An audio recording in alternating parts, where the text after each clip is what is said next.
ஹிஜ்ரி 847 9ஆம் நூற்றாண்டு முஹம்மது ஷம்சுத்தீன் அனஃபி ஷாதிரி ஷாதிரியா தரீகா ஷாதிரியா தரீகாவை சார்ந்த மிஸ்ர் நாடு கேரோ ஈஜிப்ட் நாட்டை சார்ந்த முஹம்மது ஷம்சுத்தீன் அனஃபி ஷாதிரி மிஸ்ர் நாட்டை சார்ந்தவங்க. சிங்களுக்கெல்லாம் டெய்லி கிளாஸ் எடுப்பாங்க. அவங்க வீட்டுல ஒரு ஹால்ல ஏதாவது பாடம் நடக்கும், ஜின்களுக்கு பாடம் நடக்கும். நான் கேள்விப்பட்டிருக்கேன், ஓதக்கூடிய அப்துல் கரீம் ரசித்த ஜின்கள்லாம் ஓதுன்னு நான் கேள்விப்பட்டிருக்கேன். அந்த காலத்துல 2005 மீலாது விழாவுக்கு இங்க வந்தனா இல்லையா? 2005 மீலாது விழா ஜெஸ்னி மீலாது வந்தாங்க. ஓதக்கூடியத போய் நான் சியாரத்துக்கு போயிருந்தேன். சொன்னாங்க அச்சத்து ஜின்களுக்கெல்லாம் பாடம் ஓதி இடையில ஞாபகம் இருக்கா சொல்லுவார். அப்ப இவங்க ஹால்ல பாடம் நடத்தி இருக்கக்கூடிய ஒரு நாள் ஒரு வேலையா போக வேண்டியதுன்னு சொல்லி தன்னுடைய மருமகன் உமர், அவங்க பெரியவங்க, நீ பாடம் நடத்தி ஜின்னுக்குன்னு. ஒரு பொம்பளை ஜின்னு வந்துச்சு. என்னையும் கல்யாணம் முடிச்சுக்கிறீங்களா அப்படின்னு சொல்லி அது நினைச்சிருச்சு. பெண் மாப்பிள்ளை கேட்டு அது ஜின்னு. இந்த பெண் ஜின்னு என்ன செய்ச்சு, அசரத்துட்ட உமருங்கிற அசரத்தை மருமான வாய் கொடுக்க சொல்லிட்டு போனாங்களா என்னங்க. யூசுப் நபகானி தன்னுடைய கிதாபில் எழுதி காட்டுறார் இந்த சம்பவத்தை. இந்த பெரியவங்களுடைய வரலாறுல ஜின்னு பாடத்துல இவங்களுடைய அற்புதத்தில் எழுதி காட்டுறாங்க. இதுல ரசூலுல்லாஹ்வுடைய சம்பந்தப்பட்ட சம்பவம் தான் இது. இவங்க வரலாறு நம்ம பேசல. இது பின்னால் கடைசியில பாருங்க என்ன நடக்குதுன்னு பாருங்க. சொன்னாங்க, அதாவது என் மருமகனிய பாடம் நடத்து நம்ம அந்த ஜின்னு எழுதி ஜின்கள் பூமிக்குள்ளேயெல்லாம் போகும். பூமி என்பது பூமிக்குள்ளேயெல்லாம் ஜின்கள் போங்க. அப்ப அந்த பெண் ஜின்னு உமர் அவர்கள் அந்த உஸ்தாத நீங்க எனக்கு கல்யாணம் பண்ணிக்கணும். அப்ப அந்த உமருங்கிறவரு ஏற்கனவே அந்த சீக்கிட்ட கேட்டாங்க. அவங்க பேர் சம்சுத்திட்ட சொன்னாங்க, நீங்க பாடத்தை சொன்னீங்களா அந்த பிள்ளை என்னை கல்யாணம் பண்ணிக்க சொல்லுது அந்த பெண் ஜின்னு. அப்ப அவங்க சொன்னாங்க, அனஃபி மதஹ்புடைய சட்டப்படி சின்ன கல்யாணம் பண்ணிக்க கூடாது. எந்த மதஹ்புப்படி? அனஃபி மதஹ்புடைய சட்டப்படி சில மீனை திங்க மாட்டாங்களா இல்லையா?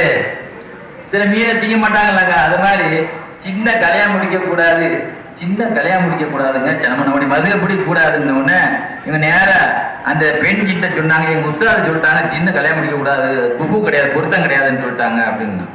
உடனே அந்த பெண் ஜின்னு என்ன செய்ச்சு, இந்த உஸ்தாத பூமிக்கு கீழே இழுத்துட்டு போச்சு. இழுத்துட்டு போன உடனே நீங்க போய் என்னுடைய அரசர்கிட்ட சொல்லுங்க அப்படின்னு. அப்ப அந்த ஜின்னுடைய அரசர்கிட்ட சொன்னாரு, என்னுடைய உஸ்தாத் முகமது ஷம்சுத்தீன்ட்ட கேட்டேன், அவங்க வேண்டாம் முடியாது அதை செய்யக்கூடாதுன்னு. அப்ப அந்த ஜின்னுடைய அரசர் சொன்னாரு, அந்த பெரியவங்களுடைய சொல்லுக்கு நான் மறுப்பு பேச மாட்டேன். இந்த ஜின்னு எவ்வளவு தலைவணங்குது பாருங்க. அந்த ஜின்ன அரசர் பெரியவங்க சின்ன சொல்லிட்டாங்களோ அதுக்கு அவர் என்ன சொல்றாரு, இங்க ஜின்ன நீ கல்யாணம் முடிச்சுதான் அவனுக்கு மிரட்டலாம் முடியாது.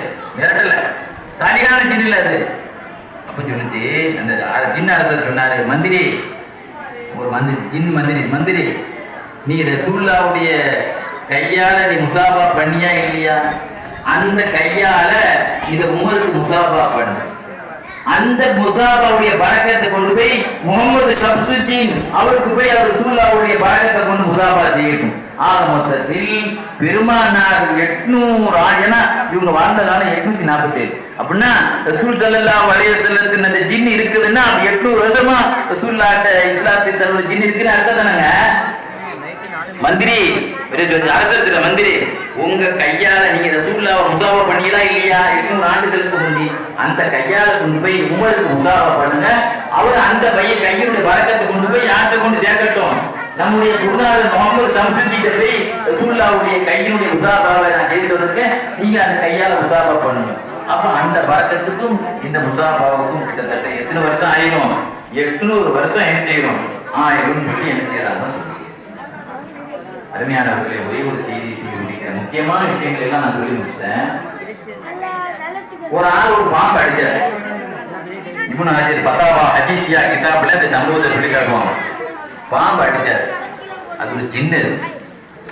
அந்த ஜின்னு என்ன செய்யுச்சு, என்னையா மூத்தாக்கின உடனே அந்த பாம்பு அடிச்சா பூமிக்கு உள்ள தூக்கிட்டு போயிட்டு அந்த ஜின்னு என்ன செய்யுச்சு, பூமிக்குள்ளேயே கொண்டு போயிட்டு உள்ள போய் பார்த்தா அந்த ஜின்னு ஜனாசா வைக்கப்பட்டிருக்கு. எல்லா ஜின்னும் உட்கார்ந்து அழுதுட்டு இருக்குது. அந்த ஜின்னுடைய ஜனாசா பூமி அடியில வைக்கப்பட்டிருக்கு. நான் வந்துட்டான், இவன் தான் கொன்னான், நம்ம ஆளை கொன்னது இவன் தான். அப்படின்னு சொல்லி இவனுக்கு தண்டனை கொடுங்க, இவனை க்ளோஸ் பண்ணுங்க அப்படின்னு சொல்லி எல்லாரும் நிற்கும் போது அந்த அந்த மனிதர் சொன்னாரு, வெளியாவது போலீஸுக்கு போன் பண்ணலாம், பூமி கீழே இருந்து எங்க போய் போன் பண்ணலாம், போன் பண்ண முடியுமா, நூறுக்கு போன் அடிக்க முடியுமா? என்னைய வந்து அந்த மனிதருக்கு ஹதீஸ் தெரியுது. அந்த மனிதர் சொன்னாரு, இந்த சூழ்நிலை ஹதீஸ் பாம்பை கண்டா அடிச்சுன்னு